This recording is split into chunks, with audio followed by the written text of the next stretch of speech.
Voilà, voilà comment on fait un parfait spin-off.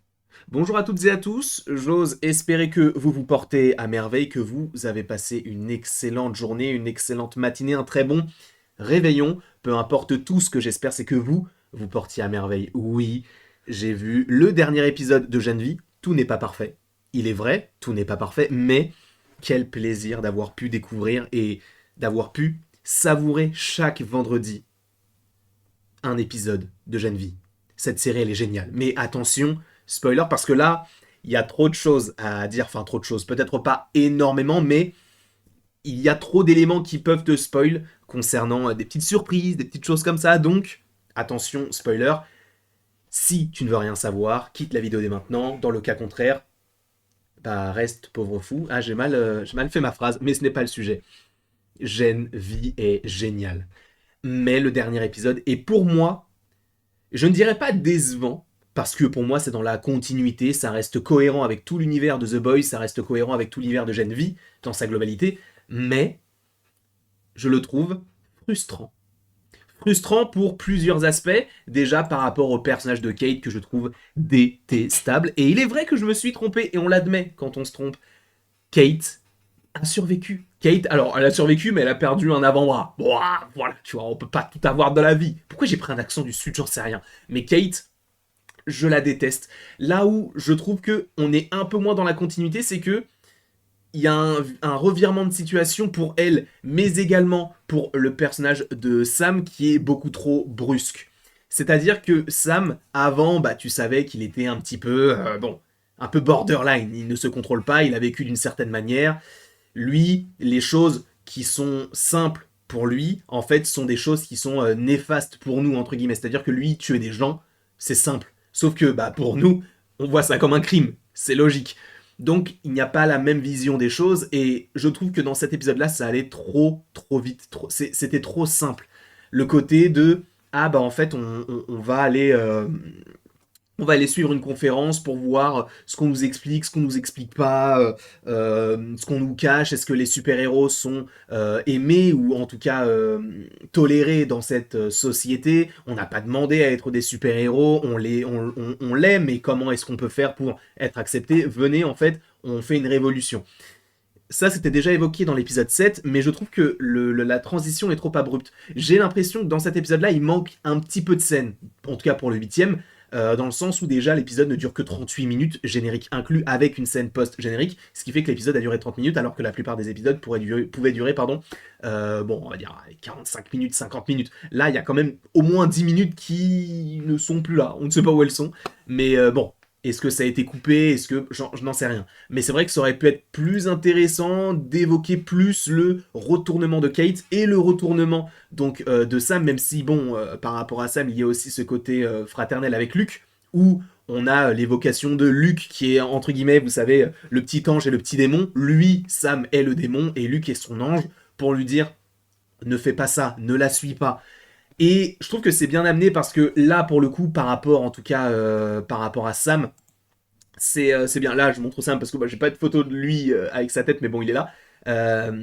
Avec Sam, c'est intéressant parce que justement, tu vois qu'il tend vers Homelander.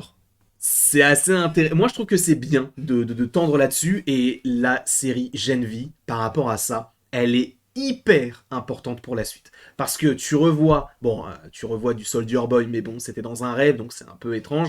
Tu revois du Homelander, qui est aussi une petite déception, vous allez comprendre pourquoi. Tu revois une scène post-générique qui était en lien avec The Boys, bref, il y a trop de liens. C'est-à-dire que pour moi, Gen V, je le vois vraiment même pas comme un spin-off, quoique, c'est là où je trouve que c'est un spin-off parfait, c'est qu'il s'intègre parfaitement dans la série mère, sans pour autant être totalement, du coup, décalé.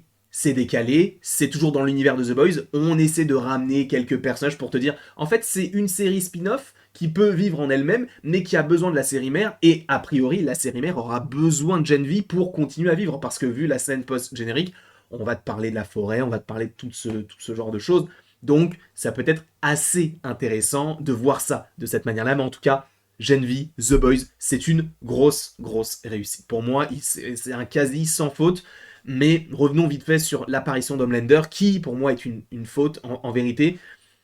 là où ça m'a dérangé, c'est que j'ai vraiment eu l'impression qu'ils ont mis Homelander pour dire « Hey, regardez le dernier épisode, il y a Homelander ».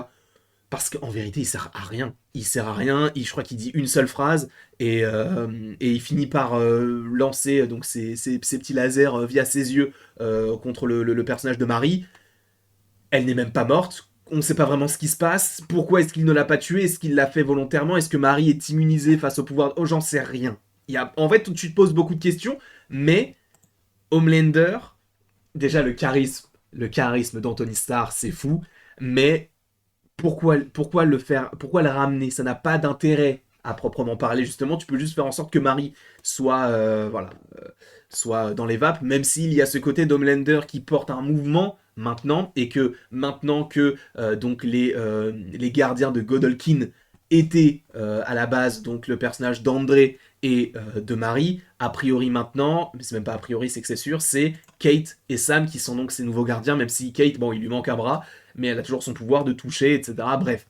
Est-ce que ces deux personnages finiront par être des Seven? Je ne pense pas, je pense qu'on va rester sur Marie, je pense qu'elle a le potentiel pour devenir une Seven.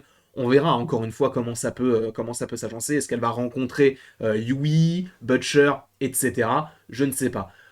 Comme je vous l'ai dit tout à l'heure, on parle un petit peu d'André. André, bon, il n'est pas très intéressant dans cet épisode-là. Il est donc avec Polarity, on comprend qu'il a une maladie, enfin son père a une maladie qui a priori est génétiquement transmissible en gros, puisque lui-même a des pertes de connaissances et donc tu comprends que ce dont son père en fait est atteint, lui aussi l'est, et donc ça va possiblement causer des problèmes par la suite sur son personnage, alors à voir justement pour cette saison 2. Il y a aussi bien sûr ce qui fait la caractéristique également du The Boys ou du Gen V, c'est le côté violent. C'est-à-dire que là, bon, on a un point dans un crâne, et voilà, on s'arrête à ça.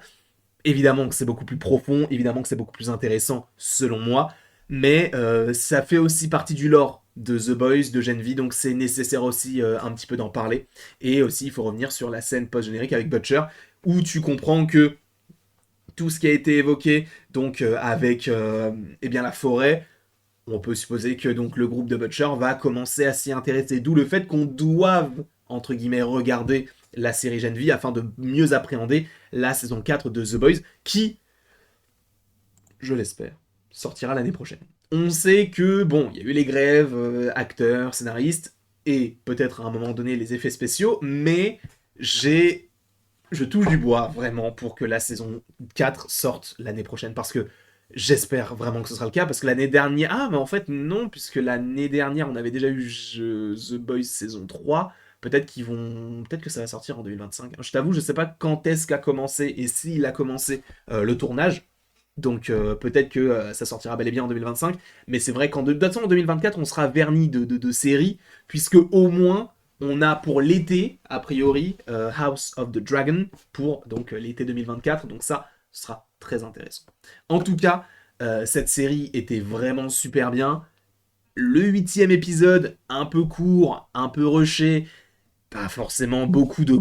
pas de cohérence, mais pourquoi Homelander est là, c'est pas forcément utile, c'est intéressant, mais ils auraient pu aller un petit peu plus loin dans cette explication-là, parce que même, tu vois, le fait qu'on ait tué comment on appelle ça, le proviseur du lycée, là, enfin de cette école-là, en vérité, on ne revient quasiment pas dessus, et pourtant c'est un élément qui est central au début de la série, on se demande pourquoi, alors on a l'explication, mais en vérité, ils auraient pu mettre n'importe quel autre personnage, ils auraient pu mettre Shady à cette place-là, et ça aurait rien changé. Mais voilà, il y a des défauts, mais dans sa globalité, la série est réussie et c'est le parfait spin-off. Un spin-off qui se sert de ce qu'il y a dans la série mère, mais qui va servir également la série mère. Donc ça, c'est très intéressant. En tout cas, je ne sais pas ce que vous en avez pensé. N'hésitez pas à me le mettre en commentaire. N'hésitez pas non plus à aimer, à partager, à commenter et vous abonner si ce n'est pas déjà le cas. Et après tout ceci, il ne me reste plus qu'à vous dire à la prochaine pour la prochaine.